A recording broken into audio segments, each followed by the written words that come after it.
All right, I'm working on the Black 102C here. The new spring and main spring is in it. The motor's all cleaned up and back on the motorboard, and the motorboard's back in the cabinet. Let's see, what else have we done to it? It has a new carry handle on it. I have not yet messed with the reproducer, and that is the purpose of this particular test. I already see it's going to need an isolator gasket in the back, just like the 101 I did before did. You can see it's moving. It shouldn't be doing that.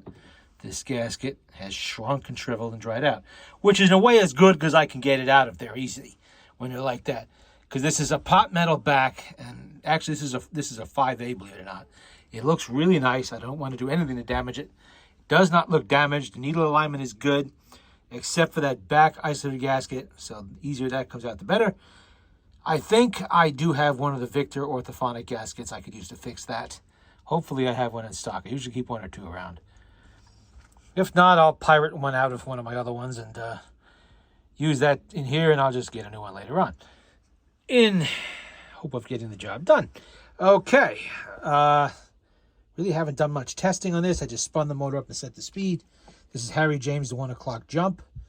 It's using a large needle, so it's going to blast. I don't know where my small needles are. I probably used them all up, and I need to get new ones. It's usually what I use if I play one of these Red Seals or Bluebirds or whatever. But we want to see how well that reproducer is going to act. I just went through the auto brake. That was a mess. It was full of rust and corrosion. And is there any piece left here of the gasket? Yeah. That's what was left of the little paper gaskets that were in there. Not much. I had to cut some out of another sort, another type of paper, and they seem to be working. We're testing that too. Alrighty, let's see. She starts up right anyway.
There we go. Auto brake is functioning. Usually these are pretty good auto brakes on these. They were about as perfected as they were going to get by this point. This is actually, originally was the Columbia auto brake, and HMV got to use it after the merger. And much for the benefit of HMV on that one. Let's try the 2 o'clock jump and see if we can get it to do it twice. This is just the beginning of testing on this. I'm going to spin up a lot of records on this one. We did have an issue with the spring, unexpected one. When I went to initially crank up the motor before I put it back on the motorboard, I heard something slip. Well, what was that? I didn't think it would be a broken spring. You know, these springs they're pretty good, and they're brand new. They're not old stock; they're brand new.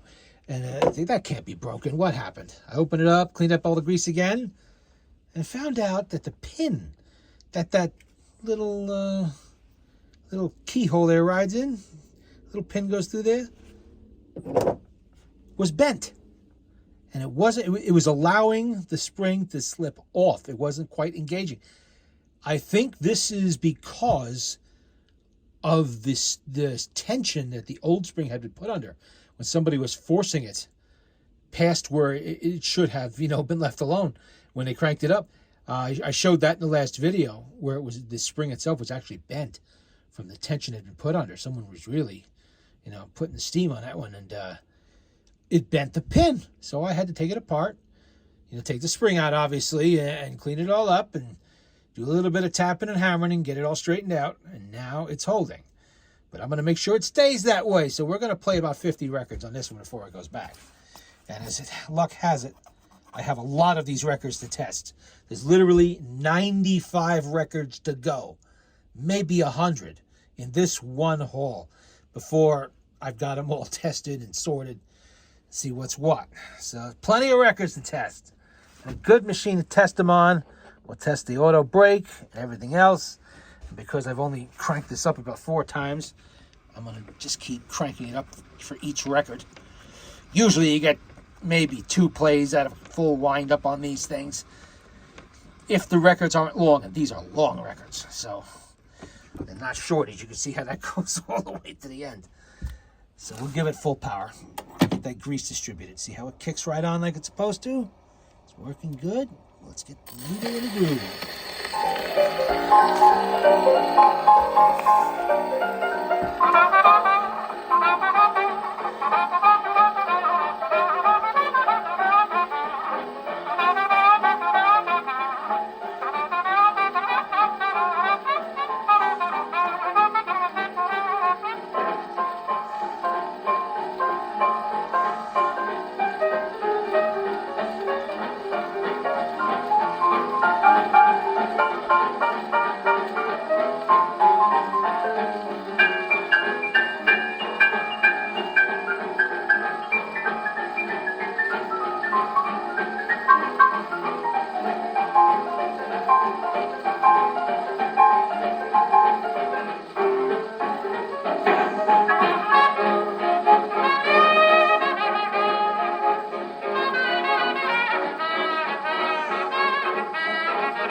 dirt that came out of that record. And the auto stop worked again. That's twice. Okay, 2 times could still be a fluke. Look at the dirt that needle pull up out of the grooves of this one. And it didn't really look that dirty. But these have been sitting somewhere a long time. Long time. Let's see. I did reattach the oiling diagram that's in there. I used some Elmer's spray glue and got it back on there. Same stuff I used for the when I changed the what do you call it, fabric stuff. Changed the pads on the turntable. Let's see.